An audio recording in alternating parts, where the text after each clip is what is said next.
Jérôme Aguerre, bonjour. Merci de m'accorder ces quelques minutes.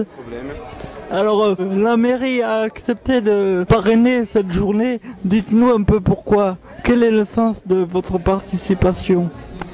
Mais en fait, le sens de notre participation n'est pas majeur, c'est surtout les APF qu'il faut remercier pour avoir organisé ce genre de journée.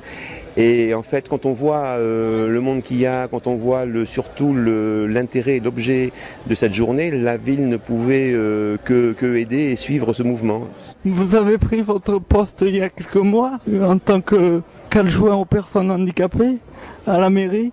Qu'est-ce que vous allez apporter de nouveau pour les personnes handicapées au sein de la ville de Bayonne? Expliquez-nous un petit peu. Mon rôle est certes dirigé vers les personnes handicapées, mais aussi la dénomination précise de ma délégation, c'est personnes handicapées. Je suis également chargé de la lutte contre la discrimination et de l'égalité des droits. Voilà. Donc évidemment, les handicapés peuvent très bien entrer aussi dans ces thématiques, parce qu'il y a quand même pas mal de problèmes de rejet aussi par rapport aux problèmes handicapés. Donc c'est contre tout cela qu'il va falloir lutter. À ce titre-là, d'ailleurs, nous créons une commission extra-municipale qui sera chargée de la lutte contre les discriminations et l'égalité des droits, à laquelle des associations d'handicapés participeront.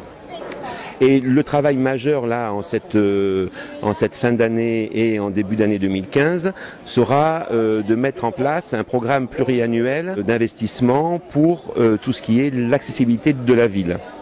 Voilà, on commencera par travailler sur la voirie et aussi sur les établissements communaux.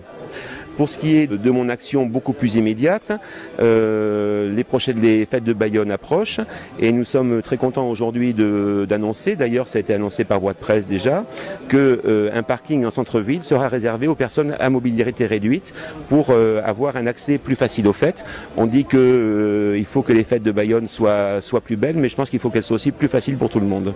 Merci Jérôme Aguerre de m'avoir accordé ces quelques minutes. Pas de problème.